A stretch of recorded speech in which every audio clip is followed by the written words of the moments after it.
चलो बेटा, तो जे कामदार माखी है बेटा, कामदार माखी तरीके पण मादा माखी है, एनी संख्या हजारों है, पर ये बेटा वनदेह होय, एक एवी हशे वनदेह हशे, बराबर क्लियर थाय छे। अने फळद्रुप माखी एना तरीके जाति तरीके नर होय अने नाम ज फळद्रुप माखी एटले फळद्रुप हशे। त्रणेयना काम शुं? एकनुं काम तो मैं कही दीधुं तमने के राणी माखी शुं करे छे? ईंडा मूके छे। कामदार माखी छे वनदेह छे એટલે સીધી વસ્તુ છે, ભલે માદા છે પણ ઈંડા મૂકી શકશે નહીં, ભલે માદા છે પણ વનદેહ છે એટલે ઈંડા મૂકી શકે નહીં, તો એ શું કરશે? તો સાંભળજો બેટા, તો એ ઉડતી ઉડતી ઉડતી ફૂલો પાસે જશે, ફૂલોની પરાગરજ લેશે, ફૂલોનો રસ ચૂસશે, ક્લિયર થાય છે કે નહીં? પાણી ચૂસશે, ટૂંકમાં મધ બનાવવાનું કામ કરશે, દેશી ભાષામાં કહીએ તો મધ બનાવે। ओके। અને જે ફળદ્રુપ માખી તરીકે નર છે બેટા એ માદાનું શું કરે? ફલન કરે। રાણીનું શું કરે? ફલન કરે। તો આ કરે રાણીનું ફલન। હવે આ તો વાત કરી ત્રણ પ્રકારની માખી। રાણી માખી જે જાતે માદા, ફળદ્રુપ છે, ઈંડા મૂકે છે। કામદાર માખી જાતે માદા પણ વનદેહ છે અને અન્ય બધા કામો કરે છે। અને ફળદ્રુપ માખી પણ હજારોની સંખ્યામાં હોય, जाते नर अने फळद्रुप छे। पण एमां ज्यारे रंगसूत्रो जोवामां आव्या ते रंगसूत्रोमां घणी बधी विविधता जोवा मळी। जे मादा हती ए मादानी अंदर रंगसूत्रनी संख्या देखाई 32। तो मादा पासे केटला रंगसूत्र देखाया? 32। अने जे एकमात्र नर जाति हती एनी पासे एना अर्धा रंगसूत्र देखाया एटले 16। तो नर पासे रंगसूत्र देखाया 16। હવે તમને એમ થશે માદા તો બે પ્રકારની છે, રાણી માદાય છે, કામદાર માદાય છે, બંનેમાં 32 છે। હો તો જાતે માદા હોય એટલે 32 રંગસૂત્ર હોય। બોલો ક્લિયર થઈ ગયું? તો હવે આપણું લિંગ નિશ્ચયન ચાલુ થાય। તો બોલો મારા મધમાખી નર છે કે માદા એ નક્કી કરવું છે। તો બોલો આ એकीय द्विकीय પદ્ધતિથી નક્કી થાય કે ના થાય? મધમાખીને લઉં એક લાફો ચોળું, બોલ કેટલા રંગસૂત્ર? પેલું કે 32। તો તું માદા। तो कि साहब सीधू पूछी लीधु बात तू नर का मादा, तू ना कही दे तू कर लाफो मार्यो। हाँ अने नर मधमाखी ने पूछू बोल तारी भाई केटला रंगसूत्र? तो कहशे 16। तो आम रंगसूत्रनी संख्या उपरथी एकीय छे के द्विकीय एना उपरथी तमे नर छे के मादा नक्की करी शको। बोलो कॉन्सेप्ट क्लियर आटले सुधी? ओके। हवे जोजो बेटा, हवे सीधी वस्तु छे बेटा, मादा छे तो बोलो शुक्रकोष जननी क्रिया करशे के अंडकोष जननी क्रिया करशे? अंडकोष जननी क्रिया। એટલે જ્યારે એ અંડકોષ બનાવશે ત્યારે અર્ધીકરણની ક્રિયા થાય કે ના થાય બેટા? તેમાં અર્ધીકરણની ક્રિયા થશે અને અર્ધીકરણની ક્રિયાથી જે અંડકોષ બનશે એ પ્રત્યેક અંડકોષમાં બોલો બેટા કેટલા કેટલા આવશે? 16 રંગસૂત્ર આવશે। તો આ એના અંડકોષ થયા જેની પાસે 16 રંગસૂત્ર આવ્યા। ક્લિયર? જ્યારે નર 16 રંગસૂત્ર જ ધરાવે છે અને એટલા માટે મારે કહેવું તું કહેવાય બેટા ધ્યાન રાખજો, આ 2n છે, માદા કેવી છે બેટા? 2n, 32 રંગસૂત્ર 2n, નર કેવો છે? n છે। અને n કદી અર્ધીકરણ કરી શકે નહીં, પહેલા પાઠમાં ભણી ગયા છીએ તો એकीय સજીવ કદી અર્ધીકરણ ના કરી શકે। તો બોલો એને પોતાના જનનકોષ બનાવવા હશે, નરને પોતાના જનનકોષ તરીકે શુક્રકોષ બનાવવા હશે તો ફરજિયાત સમભાજનથી, તે સમભાજનથી બનાવશે અને સમભાજનથી શુક્રકોષ બનાવશે તો એમાં પણ કેટલા આવશે? 16 રંગસૂત્ર આવશે। તો હવે આપણને ખબર પડી ગઈ તો માદા દ્વિકીય છે, એની પાસે 32 રંગસૂત્ર છે અને દ્વિકીય હોવાથી અર્ધીકરણ કરશે એટલે એના પ્રત્યેક અંડકોષમાં 16 રંગસૂત્ર આવશે। જ્યારે નર એकीय છે, એकीय કદી અર્ધીકરણ ના કરી શકે એટલે એને જ્યારે પોતાના શુક્રકોષ બનાવવાનો થાય તો એ સંભાજનથી બનાવશે। કમ્પ્લીટ? હવે શું? તો ચલો આપણે આ નરને માદાને પરણાવી દીધા, બરાબર? જન્મ ગયા, ધરાઈને ખાધું, બરાબર, મજા આવી ગઈ સાહેબ, ખાવાનું મસ્ત હતું કે, બરાબર? હવે ચલો એમને ઈચ્છા હતી કે આપણી સંતતિ આપણો વંશવેલો આગળ વધારીએ તો વંશવેલો આગળ વધારવો હોય તો મૈથુન ક્રિયા કરવી પડશે, મૈથુન ક્રિયાના અંતે ફલન ક્રિયા કરવી પડશે બેટા, સમજાય છે? તો ચલો નરે પોતાના શુક્રકોષ વડે અંડકોષનું ફલન કર્યું। જો બેટા નરે પોતાના શુક્રકોષ વડે અંડકોષનું ફલન કર્યું તો બોલો ફલિતાંડ બનશે કે નહીં બને? તો બોલો એ ફલિતાંડમાં કેટલા રંગસૂત્રો આવશે? 32। તો બોલો એ સંતતિ જાતે કઈ બનશે? માદા। ક્લિયર થાય છે? જાતે બનશે માદા। તો એક અંડકોષ છે જેનું ફલન શુક્રકોષ વડે થાય પછી જો સંતતિ બને તો 16 ને 16 32 થઈ જવાના, જાતે માદા બની જવાની। આ રાજન બેઠો છે, मेरा पिया घर आया ओ रामजी, હા પીયો તો જતો રહ્યો પાણીપુરી ખાવા, પીયો આવતો જ નહીં, રાહ જોવે છે, રાહ જોવે છે, રાહ જોવે છે, રાધા તારી યાદમાં વિક્રમ ખોવા મેળ બરાબર, વીકો આવ્યો જ નહીં, રિક્ષા લઈને જતો રહ્યો બરાબર, ચોવની રાહ જોવો, સીધી વસ્તુ છે, ક્યાં સુધી રાહ જોશે, ઘણા દિવસો રાહ જોઈ, અંડકોષ રાહ જોજો, હમણાં શુક્રકોષ આવશે મારું ફલન કરશે, હમણાં શુક્રકોષ આવશે મારું ફલન કરશે, પણ શુક્રકોષ આવ્યો નહીં, અમે પુરુષનું કોઈ ઠેકાણું નહીં, સમજણ પડે છે કરી બરાબર, તો બસ હવે ધીરજ ખૂટી, હવે ધીરજ ખૂટી, હવે તેલ લેવા ગયો કે બરાબર, તો આ અંડકોષ સીધે સીધો અસંયોગી જનનની ક્રિયા, એ પણ તમે ભણેલા છો, ની ક્રિયાથી સીધે સીધો એક સંતતિ બનાવી દેશે બરાબર, જેની પાસે કેટલા રંગસૂત્ર હશે, પછી 16 જ હોય બેટા, તો બોલો આ જે સંતતિ બનશે જાતે કઈ બનશે, નર બનશે, બરો ક્લિયર થઈ ગયું, કારણ કે એને રામ જોઈ તો ભાઈ હમણાં ફલન કરવા માટે શુક્રકોષ આવે પણ ફલન થયા વગર પછી એને શું કરી દો, અસંયોગી જનનની ક્રિયાથી બરાબર, પાર્થેનોજીનેસિસ કહીએ આપણે એને બરાબર, પાર્થેનોજીનેસિસની ક્રિયાથી એને સીધે સીધો જ સંતતિ બનાવી દીધી, તો એ સંતતિમાં 16 રંગસૂત્ર થયા એટલે જાતે નર કહેવાશે, તો બોલો ખબર પડી ગઈ, તો આ રીતે એની અંદર લિંગ નિશ્ચયન થાય. હવે જો આ નરના તો જબરા ખેલ બન્યા બરાબર, ચલો ચોપડીની અંદર એક પ્રશ્ન પૂછેલો છે બેટા, આ જે નર બન્યો છે બરાબર, નર સમભાજન દ્વારા શુક્રકોષ ઉત્પન્ન કરે છે, બોલો નરે સમભાજન દ્વારા શુક્રકોષ ઉત્પન્ન કર્યો બરાબર બરાબર, અહીંયા ચલો આ નર બન્યો, જોજો હવે આ નર ધીમે ધીમે મોટો થયો, 1 વર્ષનો 2 વર્ષનો 3 વર્ષનો 4 વર્ષનો 5 વર્ષનો, સ્કૂલમાં દાખલ કરવામાં આવ્યા બરાબર, પઢવા પ્રાઇમરી સ્કૂલમાં નર આવ્યો, હે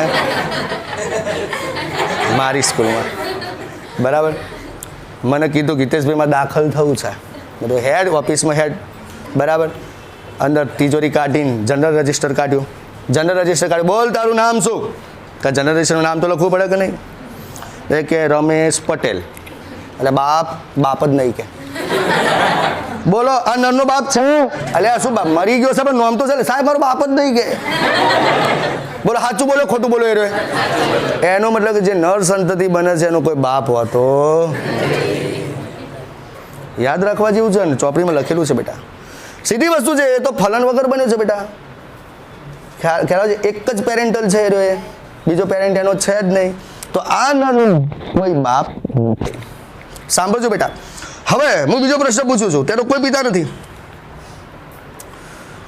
શું ના પુત્રો હશે, પુત્રો આ નરના પુત્રો આવશે, હે આ નરના પુત્રો નહીં આવે, કેમ નહીં આવે હું પ્રેક્ટિકલી સમજાવું, ચલો બેટા, હવે માની લો કે આ નર મોટો થયો, એટલે સમજો બેટા, ક્લિયર થાય છે, ચલો પહેલું તો ખબર પડી કે આ નરનો કોઈ ફાધર નથી, હવે એનો પુત્ર આવશે કે નહીં હવે એમાં ચેક કરવું છે, તો ચલો આ નર છે 16 છે, તો બોલો એ પણ બોલો શું કરશે, સમભાજનથી શું બનાવશે, 16 વાળો શુક્રકોષ બનાવશે બેટા, સમજાય છે કે નહીં, આ માદા હશે તો શું કરશે બેટા, 16 વાળા 2 અંડકોષ બનાવશે, તો નો ડાઉટ આ નરને પુત્રી હશે, પુત્રી, ખ્યાલ આનું ફલન કરશે તો એ પુત્રી જ આવશે બેટા, ખબર પડે છે કે નહીં, હે તો આ નરને આગલી પેઢી તરીકે બોલો પુત્ર આવે કે પુત્રી આવે, તો આગલી પેઢી તરીકે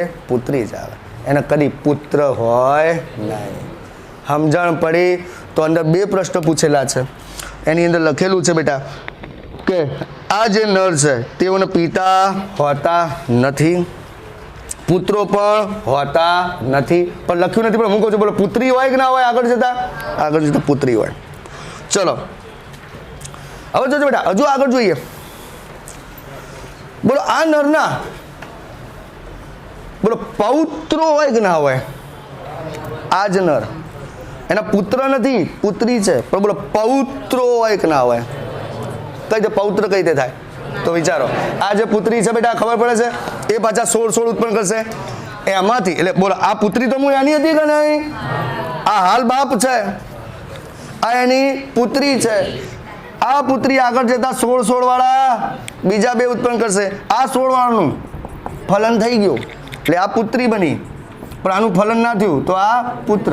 તો એનો મતલબ કે આ બાપ હતો, આ પુત્રી હતી અને પુત્રીનો પુત્ર. એટલે આ સમજણ પડે છે કે નહીં? તો હવે બોલો, હું આને દાદા કહી દઉં? આ દાદા, આ એની દીકરી અને આ દીકરીનો પુત્ર એટલે પૌત્ર. સમજ્યા કે નહીં? એટલે આ ટપ્પો પડ્યો કે નહીં પડ્યો? હા. તો બોલો, આ નર ઉપર ફોકસ કર્યું આપણે, આ નર ઉપર. ખ્યાલ આવે છે કે નહીં? ચલો, આ નર બોલો, ફાધર હોય ના, બરાબર. પુત્ર હોય એનો ના, એની પુત્રી બને હા, એના પૌત્રો હોય હા. ચલો, આ નરના દાદા હોય? દાદા ના હોય, દાદી હોય. સીધી એના દાદા ના હોય. બોલો, ક્લિયર થાય છે કે નહીં? એટલે એના દાદા પણ હોતા નથી. બરાબર. તો જો ચોપડીમાંથી વાંચો બેટા. જો મધમાખીમાં બેટા વાંચી લો, નહીં ખબર પડે. અને હિતેશભાઈ ફ્રીમાં વંચાવે છે. જો મધમાખીમાં લિંગ નિશ્ચયન કરવા વ્યક્તિગત પ્રાપ્ત કરેલા રંગસૂત્રના સમૂહની સંખ્યા ઉપર આધારિત છે. જો અત્યાર સુધી લિંગી રંગસૂત્ર હાજર છે કે ગેરહાજર એના ઉપર આધારિત હતું, હવે એ વ્યક્તિગત લિંગી રંગસૂત્રના સમૂહની સંખ્યા ઉપર આધારિત છે. ખ્યાલ આવ્યો? તો પહેલું વાક્ય વાંચો બેટા. મધમાખીમાં લિંગ નિશ્ચયને વ્યક્તિગત પ્રાપ્ત કરેલા રંગસૂત્રના સમૂહની સંખ્યા ઉપર આધારિત છે. એમાં જો સંતતિ શુક્રકોષ અને અંડકોષ બંનેનું જો જોડાણથી બને બેટા, શુક્રકોષ અને અંડકોષના જોડાણથી બને તો સંતતિ કઈ બનશે બેટા? માદા. આ માદા તરીકે રાણી બની શકે અને કાર્યકર પણ બની શકે. ખબર પડે છે? પણ અફલિત અંડકોષના અસહયોગી જનનથી બને તો હંમેશા નર જ બનશે. બોલો, એનો નરમાં માદા કરતા રંગસૂત્રની સંખ્યા કેવી હોય બેટા? અડધી. એટલે કે માદામાં દ્વિકીય રંગસૂત્ર તરીકે 32 હોય તો નરમાં એકકીય તરીકે 16 હોય. તો આમ એકકીયને આપણે આ પદ્ધતિની એકકીય દ્વિકીય પ્રકારની લિંગ નિશ્ચયન પદ્ધતિ કહીએ છીએ. એમાં જે નરે જે શુક્રકોષ બનાવ્યા બેટા, એ કઈ ક્રિયાથી બનાવ્યા? સંભાજનથી બનાવ્યા. આમ નરના કોઈ પિતા નથી, એ નરના કોઈ પુત્રો પણ નથી, પરંતુ તેઓના દાદા અને પૌત્રો છે. એ દાદા છે. હો, હા, બરાબર. જો મારી બોલવામાં ભૂલ થઈ હતી, દાદા થશે ઉપર. ઓકે, સરસ. ચલો, હવે નીચે એક પ્રશ્ન પૂછ્યો છે બેટા. જુઓ, પક્ષીઓમાં પણ લિંગ નિશ્ચયનો અભ્યાસ તમે કરી ચૂક્યા છો. ગઈકાલે કર્યો કે ના કર્યો? બોલો, તો એ ક્રિયાવિધિ બોલો આ બધા કરતાં ભિન્ન છે કે નહીં?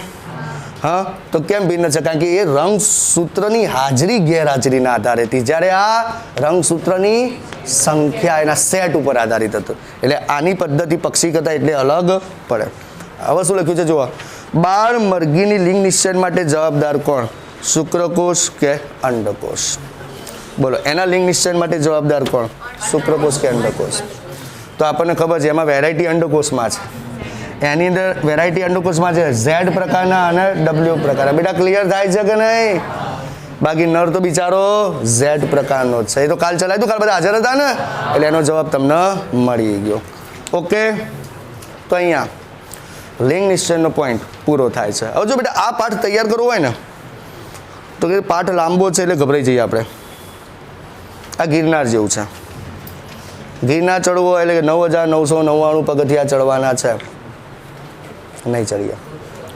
પણ તમે સ્લોટ પાડી દો કે 3,000 પગથિયા, 3,000 પગથિયાનું ટાર્ગેટ, એ ચડી આરામ કરીશું, લીંબુ શરબત પીશું, સંતરા મંતરા ખાઈશું, પાછા બીજા 3,000 પગથિયા. સ્લોટ પાડો તો 9,000 પગથિયા તો પહોંચી જ જવાના, પછી છેલ્લે 999 બાકી એ તો પહોંચી જઈશું.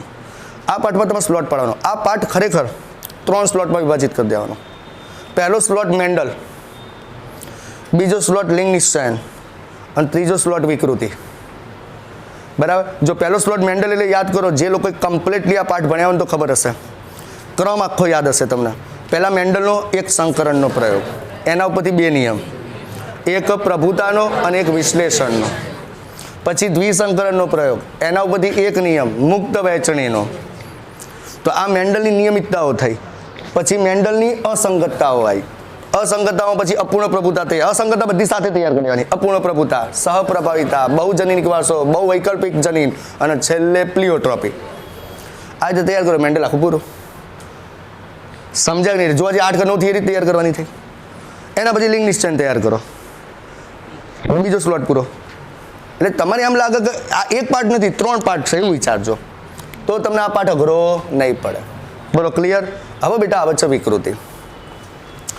વિકૃતિ શું છે એની વાત કરવી છે બેટા આપણે. ધ્યાન રાખજો, આખો સ્લોટ હવે બદલાય છે બેટા.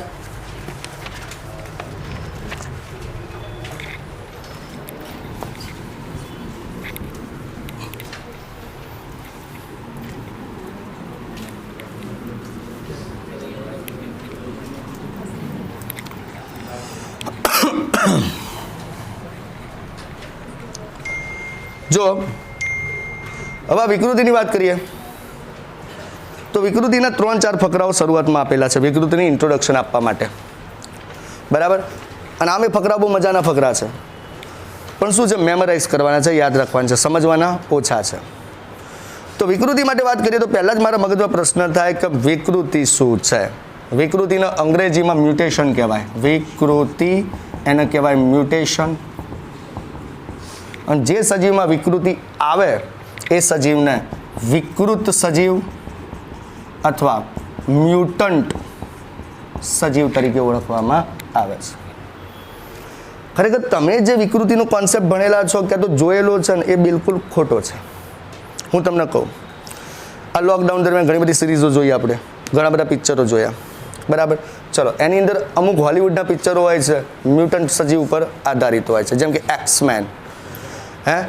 એનું હાડકું નોર્મલ સાઇઝ કરતાં વધી જતું હતું, વન ટાઈપ ઓફ વિકૃતિ. સ્પાઈડરમેન કે જેના ઓરિજિનલ જનીનની અંદર કરોડિયાના જનીન એન્ટર થઈ ગયા, બની ગયો સ્પાઈડરમેન. સમજાય છે કે નહીં બેટા? તો વન ટાઈપ ઓફ વિકૃતિ. પેલો હલ્ક કે હંક કયું આવે? હલ્ક. ઓમ નોર્મલ હોય, ગુસ્સો આવે એટલે જાડો થઈ જાય, ખ્યાલ આવે છે ને, શરીર આખું લીલું થઈ જાય, વન ટાઈપ ઓફ વિકૃતિ. આટલી બધી વિકૃતિ સાથે કદી સજીવ જીવે જ નહીં, પહેલી વાત આ સમજાય છે? આટલી બધી વિકૃતિ સાથે કદી સજીવ જીવે જ નહીં. એટલે એક્સમેનનું અસ્તિત્વ કદી શક્ય જ નથી, હલ્કનું અસ્તિત્વ કદી શક્ય જ નથી, ખ્યાલ આવે છે? સ્પાઈડરમેનનું અસ્તિત્વ કદી શક્ય નહીં, કે આ બહુ બધી વિકૃતિ કહેવાય. એકદમ પણ અસાધારણ વિકૃતિ કહેવાય બેટા.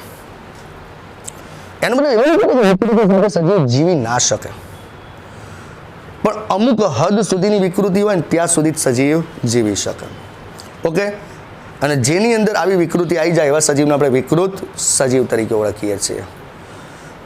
નોર્મલી આમ વિકૃતિ નથી આવતી, પણ કોઈક વખતે બેટા શું થાય કે આપણા જે ડીએનએ છે, ડીએનએમાં તમને ખબર છે કે ચોક્કસ બેઝ પેરનો આખો ક્રમ હોય, ખબર છે ને, બરાબર? કે તમારી અંદર જે ડીએનએ છે, મારી અંદર ડીએનએ છે, બરાબર, બધાના ડીએનએમાં ચોક્કસ બેઝ પેરનો આખો ક્રમ હોય. અને દરેકમાં ક્રમ સરખો હોય કે અલગ અલગ હોય? અલગ અલગ હોય. એટલા કારણે આપણા લક્ષણો બધાના અલગ અલગ છે. તો ઘણી વખત શું થાય, માની લો કે મારી અંદર હાલ ડીએનએની અંદર આ મારો ડીએનએ છે બેટા, તો આ ડીએનએમાં બેઝ પેર છે, આ બધી નાઇટ્રોજન બેઝની પેર. તેનો ક્રમ ચોક્કસ હોય, મારી અંદર ચોક્કસ હોય કે એની સામે પહેલા નંબર એની સામે ટી હશે, બીજા નંબર સીની સામે જી હશે, ત્રીજા પર સીની સામે જી હશે, ચોથાની સામે ટીની સામે એ હશે, એક ચોક્કસ ક્રમ હોય. પણ કોઈક વખત એવી ઘટના ઘટે કે જેના કારણે આ ડીએનએમાં જે બેઝ પેરનો અનુક્રમ છે એમાં બદલાવ આવી જાય, તો બોલો તરત મારા લક્ષણ, તરત મારો દેખાવ, તરત મારો જીનોટાઈપ બોલો બદલાઈ જાય કે ના બદલાઈ જાય? તો બસ એ વસ્તુને કહેવાય વિકૃતિ. તેની વ્યાખ્યા કઈ રીતે બનાવશો હવે? તો કોઈ ઘટનાના કારણે ડીએનએમાં રહેલી બેઝ પેરની અંદર એના અનુક્રમમાં ફેરફાર આવે તેવા સમયે સજીવનું જનીન સ્વરૂપ મીન્સ કે જીનોટાઈપ અને સજીવનું દેખાવ સ્વરૂપ એટલે કે લક્ષણ સ્વરૂપ એટલે કે ફેનોટાઈપ શું થઈ જાય છે? બદલાઈ જાય છે. તો આ ઘટનાને વિકૃતિ કહેવામાં આવે છે. બોલો ક્લિયર? વિકૃતિ એ આમ જોવા જઈએ તો એક અસાધારણ ઘટના છે, જે પણ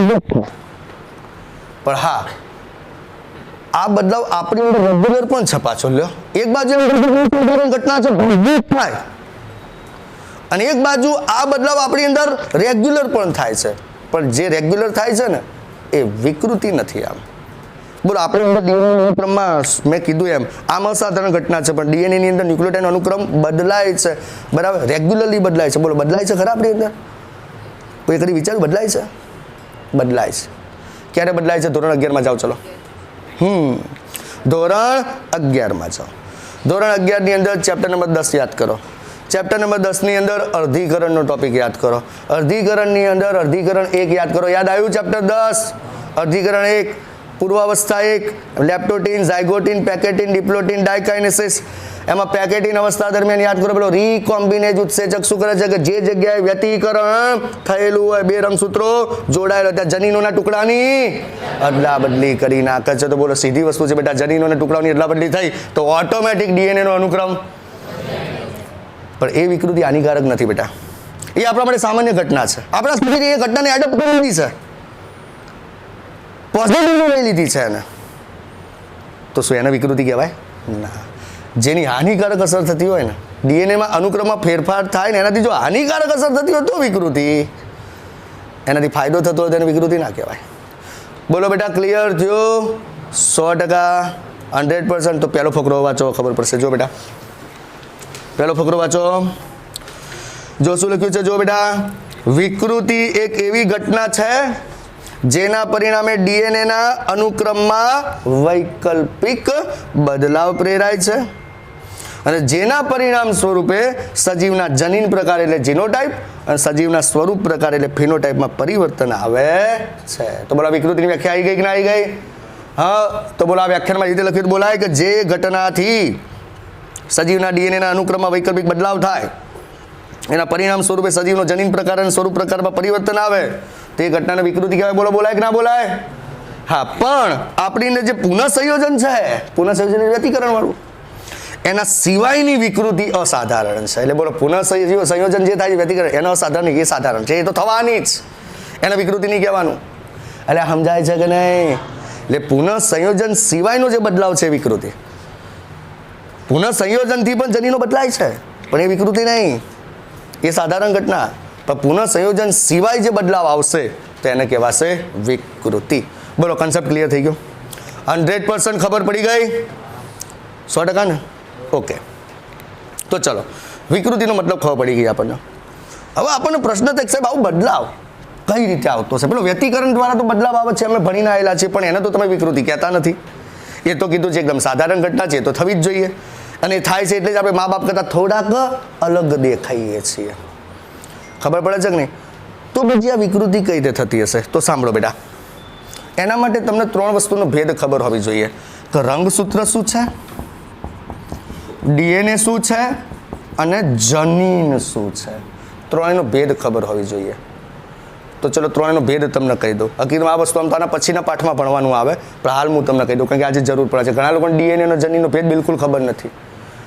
કારણ કે ડીએનએ જ જનીન સમજાય, જનીન જ ડીએનએ સમજાય. તો સાંભળો બેટા, આ છે હિતેશભાઈનું રંગસૂત્ર.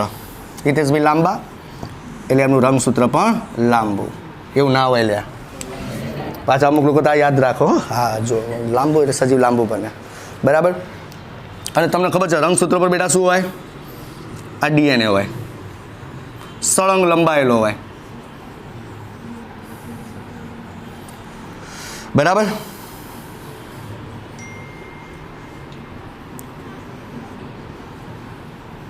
ચલો, તો આ રંગસૂત્ર છે, રંગસૂત્ર પર ડીએનએ હોય. રંગસૂત્ર પાસે તમને ખબર છે 2 રંગસૂત્રિકાઓ હોય, ખબર છે ને? આ પહેલા નંબરની રંગસૂત્રિકા અને આ બીજા નંબરની રંગસૂત્રિકા. બંને રંગસૂત્રિકાઓ પર શું હોય બેટા? ડીએનએ હોય. ઓકે, તો હવે ખબર પડી ગઈ. બોલો, ડીએનએ ગોઠવાઈને જે રચના બનાવે એનું નામ શું? રંગસૂત્ર. બોલાય કે ના બોલાય? ડીએનએ ગોઠવાઈને જે રચના બનાવે એનું નામ રંગસૂત્ર. તો સાહેબ જનીન શું છે? તો ચલો, આ ડીએનએ છે એને હું ચલો અલગ કરું તો ખરેખર આપણો એક કોષમાં કેટલો લાંબો ડીએનએ હોય ખબર છે કોઈને? 2.2 મીટર જેટલો. એક કોષના કોષ કેન્દ્રમાં 2.2 મીટર લાંબો ડીએનએ હોય. એનો મતલબ કે મારો એક કોષ લઉં, એના એક કોષ કેન્દ્રમાંથી ડીએનએનું વસ્ત્રાહરણ કરું તો 2.2 મીટર લાંબો ડીએનએ થાય બેટા. તમે કહો સાહેબ તમે તો પેલું કહેતા 34 એંગસ્ટ્રોમ હોય એ ચોજ્યું. એટલે આ 34 એંગસ્ટ્રોમનું તો કુંતલ હોય એનું. 10 ન્યુક્લિયોટાઇડની જોડ ભેગા થઈને 34 એંગસ્ટ્રોમનું કુંતલ બનાવે. એક કુંતલ સાથે બીજું કુંતલ જોડાય, બીજા કુંતલ સાથે એટલે ટૂંકમાં આટલેથી આટલું એક કુંતલ સમજો, આટલેથી આટલું બીજું કુંતલ, આટલેથી આટલું ત્રીજું કુંતલ, આટલેથી આટલું ચોથું કુંતલ. એમ 34 એંગસ્ટ્રોમના કુંતલો બધા ભેગા થાય અને કેટલો લાંબો સુધી જોડાઈ શકે? 2.2 મીટર લાંબા ડીએનએ સુધી મનુષ્યમાં તે જોડાઈ શકે. એટલે મનુષ્યના એક કોષના કોષ કેન્દ્રમાંથી હું ડીએનએ ખેંચું તો 2.2 મીટર લાંબુ ડીએનએ નીકળે. ઓકે, તો મેં શું કર્યું? પહેલાં એક રંગસૂત્ર લીધો, ખ્યાલ આવે છે કે નહીં? એક રંગસૂત્રમાંથી ડીએનએ કાઢ્યો. પણ હા, એટલે શું એક જ રંગસૂત્રમાંથી 2.2 મીટર લાંબુ ડીએનએ નીકળે? એટલે આ સમજો તમે એટલા ડૂબા નથી. બોલો એક કોષમાં કોષ કેન્દ્ર હોય, એક કોષ કેન્દ્રમાં કેટલા રંગસૂત્રો હોય? 46 રંગસૂત્રો હોય. એટલે 46 રંગસૂત્રનું વસ્ત્રાહરણ કરીએ ત્યારે ભેગું થઈને 2.2 મીટર લાંબુ ડીએનએ થાય. એટલે બેટા ખબર પડે છે કે નહીં? બોલો શું બોલે? બોલો ઘણા લોકો જો બોલો આખા શરીરની અંદર 2.2 મીટર લાંબુ હોય ડીએનએ પ્રત્યેક કોષ દીઠ. હા, પ્રત્યેક કોષ દીઠ કેટલા રંગસૂત્ર? 46 રંગ. અને 46 રંગસૂત્રના ડીએનએ ને ગાંઠો વાળી હું લાંબુ કરું. હા, હવે સમજ્યા. બોલો ખબર પડી ગઈ? ઓકે. તો જનીન શું છે? તો ડીએનએ નો નિશ્ચિત લંબાઈના ટુકડાને જનીન કહેવાય. ડીએનએ ના નિશ્ચિત લંબાઈના ટુકડાને બેટા શું કહેવાય? જનીન કહેવાય. તો દાખલા તરીકે ચલો એક ટુકડો આટલેથી આટલો, ઓકે, બીજો ટુકડો આટલો નાનો, ત્રીજો ટુકડો પાછો આટલો મોટો. સમજાય છે કે નહીં? તો પહેલો ટુકડો, આ બીજો ટુકડો, આ ત્રીજો ટુકડો. ક્લિયર થાય છે? એ જ રીતે આ ચોથો ટુકડો. તો ડીએનએના ચોક્કસ લંબાઈના ટુકડાને જનીન કહેવાય. દરેક જનીનની લંબાઈ અલગ અલગ હોય. સાહેબ પણ આ ટુકડાઓ ખબર ના પડી. હવે તમને કહું બેટા, અહીંથી ચાલવાનું ચાલુ કર્યું, આટલે સુધી ચાલ્યો, અને એને કામ પૂછ્યું, આટલેથી આટલે સુધી કામ પૂછ્યું, તું શું કામ કરે છે? તો કે હું, આ તો જસ્ટ એમને રેન્ડમલી વાત કરું છું, કે હું વાળનું પ્રોટીન બનાવું છું. ઓકે. અહીંથી આટલો ચાલ્યો, મેં પૂછ્યું કે તું શું કામ કરે છે? પેલું કે હું નખનું બંનેનું પ્રોટીન સેમ જ આવે લ્યા, હું હિમોગ્લોબિન બનાવું છું. હું હિમોગ્લોબિન બનાવું છું. એનો મતલબ ખબર પડી, એક જ ડીએનએ ઘણા બધા કામ કરે, પણ એ કામ લંબાઈએ બદલાતા જાય. તો જે લંબાઈએ બદલાય ત્યાં જનીન બદલાયો કહેવાય. એનો એવું બોલું તો ચાલે, ડીએનએ નો એવો નિશ્ચિત લંબાઈનો ટુકડો કે જે ચોક્કસ અભિવ્યક્તિ આપતો હોય એને જનીન કહેવાય. બોલો બેટા ક્લિયર?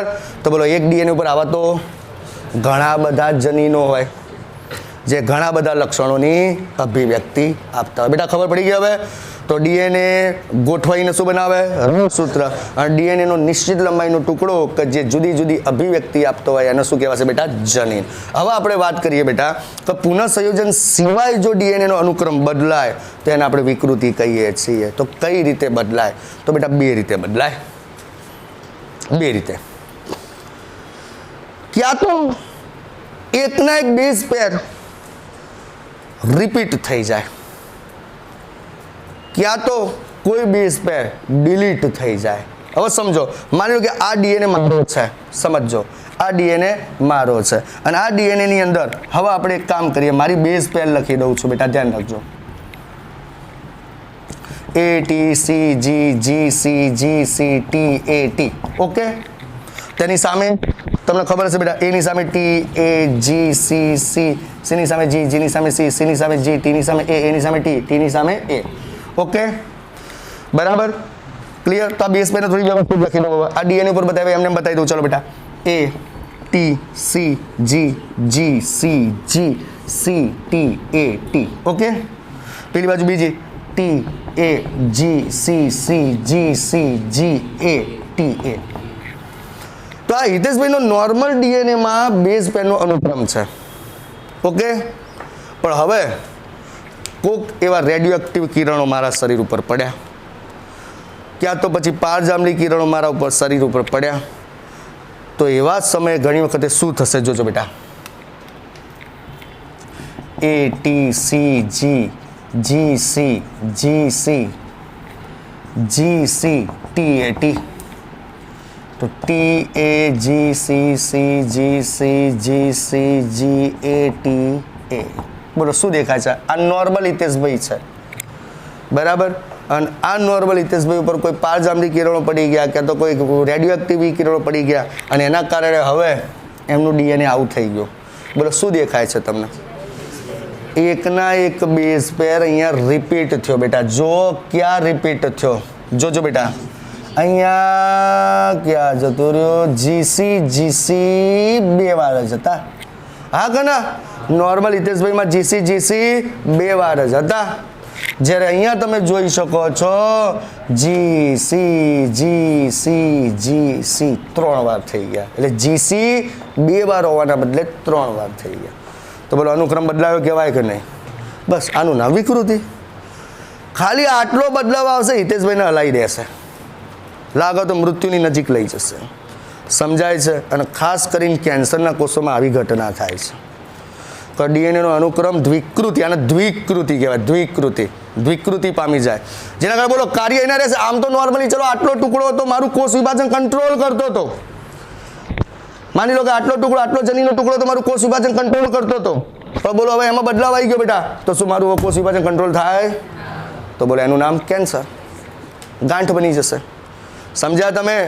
તો આ દ્વિકૃતિના કારણે મારા શરીરમાં વિકૃતિ આવી. ઘણી વખત એવું થાય.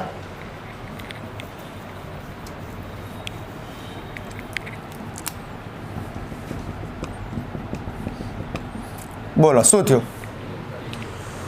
તો કોઈ અનુક્રમ આખો ડિલીટ થઈ ગયો. જો એની પેર છે, ટીની પેર છે, સીની પેર છે, જીની પેર છે, જીની પેર છે, પછી આ જે સી, જી અને સીની જે 3 પેરો હતી આખી ઉડી ગઈ કે ના ઉડી ગઈ? તો એ ઘટનાને કહેવાય લોપ થયો. તો કે લોપ થઈ જાય તો એ શરીરમાં આ પ્રકારની વિકૃતિ આવી જાય. તો ટૂંકમાં વિકૃતિ આવવાના મેન 2 કારણ, ક્યાં તો દ્વિકૃતિ થાય ડબલ, ક્યાં તો લોપ થઈ જાય. તો એના કારણે અનકન્ડિશનલી મારા જે કહેવાય કે ડીએનએના ક્રમ છે એમાં બદલાવ આવી જાય, અને એ સમયને વિકૃતિ કહેવાશે. બોલો ક્લિયર? અને હા બેટા, હવે જોજો બેટા, અહીંયા લખું છું, જોજો ATCGA TAGCT. ઓકે, આ નોર્મલ ડીએનએ હતો. અને હવે શું થયું બેટા જુઓ, ATCTGA TAGACT. બોલો શું થયું બેટા? હા, ખાલી એક જ પેર ચેન્જ થઈ. એક જ થઈને બેટા કઈ? જો એટીની એમને એમ, ટીએની એમને એમ, સીજીની એમને એમ, જીસીની એમને એમ, આ ખાલી ચેન્જ થઈ. આમ એક જ પેર ચેન્જ થાય ને બેટા, તો એ તમારું બનતું પ્રોટીન બદલાઈ જાય. સીધી વસ્તુ છે. તો આમ એક જ પેર, એક જ પોઈન્ટ ઉપર પ્રોબ્લેમ આવે, એક જ પોઈન્ટ ઉપર, એક જ બેઝ પેર ઉપર પ્રોબ્લેમ આવે, એક જ પોઈન્ટ ઉપર. તો આવા મ્યુટેશનને પોઈન્ટ મ્યુટેશન કહેવાય. પોઈન્ટ મ્યુટેશન, એક જ પોઈન્ટ ઉપર, એક જ બેઝ પેરમાં ચેન્જ આવે તો એવી વિકૃતિને પોઈન્ટ મ્યુટેશન કહેવાય. અને એનાથી એક રોગ થાય આપણને, સિકલ સેલ એનિમિયા. બોલો ક્લિયર? Okay, complete. ઓકે, પણ ઘણી વખત એવું નહીં એક જ ઉપર આવે, એક કરતા વધારે બેઝ પેરમાં ચેન્જ આવે. આ તો મેં એકમાં, જેમ કે અહીંયા જોયું હતું તો એક કરતા વધારે બેઝ પેરમાં ચેન્જ આવતો હતો. આ કે ના? તો એવા મ્યુટેશનને કહેવાય ફ્રેમ શિફ્ટ મ્યુટેશન. એટલે યાદ રાખજો, મ્યુટેશન 2 પ્રકારના. જો મ્યુટેશનમાં એક જ બેઝ પેર ચેન્જ થયું હોય, ખાલી એક જ બેઝ પેર ઇફેક્ટ થઈ હોય તો પોઈન્ટ મ્યુટેશન. ખ્યાલ આવે? એનાથી સિકલ સેલ એનિમિયા થાય. અને એક કરતાં વધારે બેઝ પેર જ્યારે ચેન્જ થયું હોય તો એને કહેવાય ફ્રેમ શિફ્ટ મ્યુટેશન. બોલો ક્લિયર? તો આપણને પ્રશ્ન થાય, શું તમારી અંદર મ્યુટેશન છે? ના. તમારી અંદર? ના, મારી અંદર પણ નથી. ભાગ્ય જ હોય. હજારો લાખો વ્યક્તિઓ એક બિચારા એકાદાના નસીબ ફૂટેલા હોય, એને જ ખાલી મ્યુટેશન હોય. સમજાય છે? તો આ મ્યુટેશન કઈ રીતે આવતું હશે? તો જુઓ, ડીએનએનું કામકાજ રેડી છે બેટા. એ પોતાનું રેપ્લિકેશન કરતી વખતે કદી ભૂલ નહીં કરે.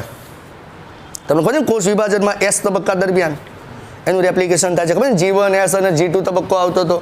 S તબક્કા દરમિયાન રેપ્લિકેશન થતું. બિલકુલ ભૂલ નહીં કરે, બિલકુલ નહીં, કોઈ જ જાતની ભૂલ નહીં કરે. પણ હા, એની એ પ્રક્રિયા દરમિયાન વચ્ચે કોઈ અડચણરૂપ બાબત આવી ગઈ, જેમ કે G1 S અને G2 તબક્કો ચાલતો હતો ને એ વખતે રેડિયો એક્ટિવ કિરણો આવી ગયા, તો એનાથી ભૂલ થઈ શકે. પારજામની કિરણો આવી ગયા તો એનાથી ભૂલ થઈ શકે. તો આવા દ્રવ્યો કે જે આવી વિકૃતિ પ્રેરે છે, એ તો મેં કહી દીધું પહેલાં જ, એના વિકૃતિ પ્રેરક દ્રવ્યો કે તને શું કીધું છે? ક્યાં ગયું યાર? તેને મ્યુટાજન્સ તરીકે પણ ઓળખવામાં આવે છે. બોલો બેટા, કમ્પ્લીટ ક્લિયર થઈ ગયું?